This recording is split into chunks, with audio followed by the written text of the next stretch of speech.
Hey everybody, Coach Sherwin here from AP Baller. Today our session is going to be looking at Keith Omoerah's training day. Keith is one of our pro basketball players, and I've had the pleasure of working with him ever since his high school days.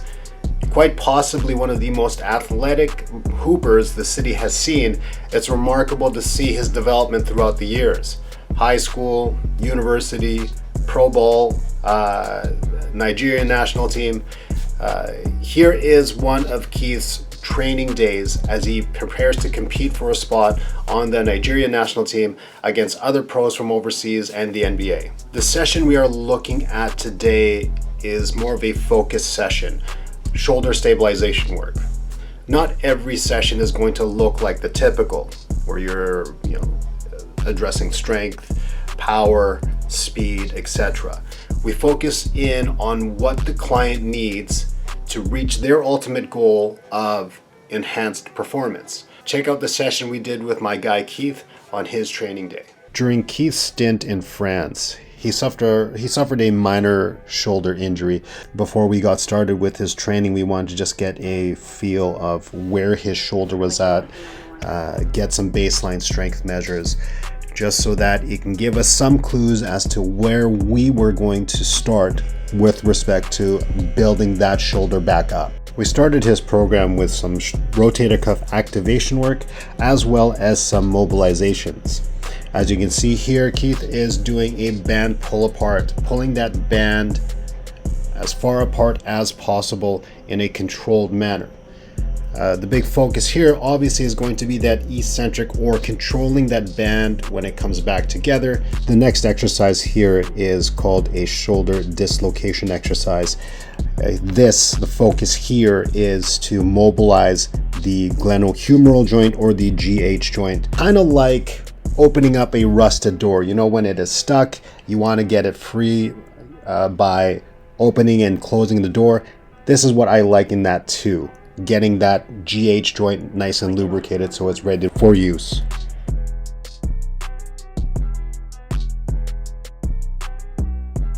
Contrary to popular opinion, the rotator cuff isn't solely responsible for shoulder external rotation, internal rotation, or abduction. It also is supposed to keep the GH in socket, so it's called a dynamic ligament.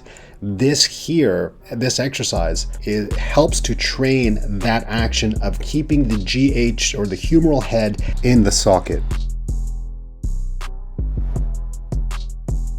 Another mobilization series for the shoulder girdle. When we are looking at mobilizations for the shoulder, we shouldn't look solely to just the GH joint. Obviously, the body is connected. So when we do the GH, we have to look at the T-spine. So we have here Keith doing a preacher extension, working on that T-spine extension mobility. You'll notice that I'm applying a little bit of overpressure to Keith's T-spine. And we found that his T-spine is pretty stiff with extension movements, so we wanted to make sure we open that up, focus on making sure that he has proper mobility, which allows for proper and efficient GH movements. The movements that the T-spine allows are flexion, extension, side flexion or lateral flexion, as well as rotation. So we wanted to ensure that he had all ranges of T-spine motion available. This exercise is called wall rotations, but it's a two-part exercise. In the first portion of the exercise, we have Keith doing open rotations. And if you notice here, we have a basketball lodged between his front knee and the wall. Now this is to prevent him from gaining or using his hips to access more T-spine rotation. So this locks his hips in. So then now we have a focused T-spine rotation exercise. Now the second portion of this exercise is the closed rotation.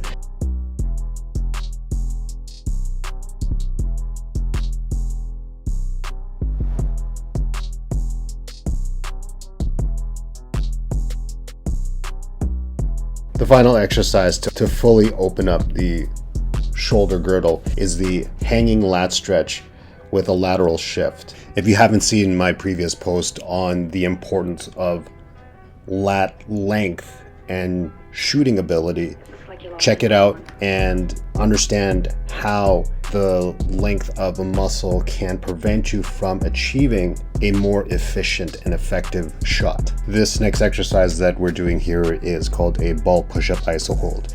And I love this exercise for a number of things. Number one, the obvious core strengthening. The second part is shoulder stabilization work. As you can see, Keith is in a push-up position, hovering above the ball, and I'm adding some perturbation, and he's got to maintain that position. So if you can think about how shoulder use in basketball, you got bodies coming at you left, right, and center, and if you're arm barring or using a stiff arm on somebody and you're unable to maintain that position, then we obviously have some shoulder weakness. So we like to use this exercise to build up that stabilization strength. It looks like you lost another one. This here is called an upside down press in a half kneeling position. Now, if you notice that the kettlebell is in an upside down position, we do this to not only train grip strength, because there are studies that have shown that grip strength correlates with increased shoulder strength. This is by way of the phenomenon called irradiation. Simply put, the shoulder is borrowing strength from other contracted muscles, that being grip strength or the forearms. The intention of this exercise is very similar to the ball push-up iso hold, in that we are training shoulder stabilization. However, this is going to be in an overhead position. Whenever we are looking at training shoulder stabilization or shoulder strength, we prefer to incorporate as many body parts as possible, aka making it as functional as we can. Here we have Keith in a bear position as he's pushing into the ball. So now we have some obvious core incorporation. We do have leg incorporation as well. Very different from what your traditional bodybuilding overhead press or shoulder press exercise would be. We conclude Keith's training session with overloaded skill work. Now we're doing some contrast ball handling. So this is a really good way of improving his ball handling speed and power, but also working on the way his shoulder would be used in gameplay. There are other added benefits to this exercise. We do have some core strengthening development with this, with Keith dribbling a heavy medicine ball. He's got to control it with his forearms, he's got to control it with the shoulder, with his grip. He's got to transfer that ball from left to right using his core, so it does have full body training benefit. I'll quickly go through how to execute this exercise for those that have not seen this before. Again, this is called contrast ball handling. You'll begin with dribbling a medicine ball. It could be, depending on your fitness level or your strength levels, it could be 3 pounds, it could be 6 pounds, it could be 8 or even 10. The bottom line is the ball should be heavier than an actual basketball. So beginning with that medicine ball, dribble with simple dribble patterns. You can do timed sets, or you can do a set number of reps, take a little bit of a mini break, anywhere from 10 to 15 seconds, switch the medicine ball to a basketball, and then you'll feel the difference in the speed and power of your dribble. Just to further progress Keith's exercise, we did add some perturbation or some gentle taps to his hand, his arm, his shoulder, just for him to be able to strengthen his ball handling or his shoulder during ball handling action.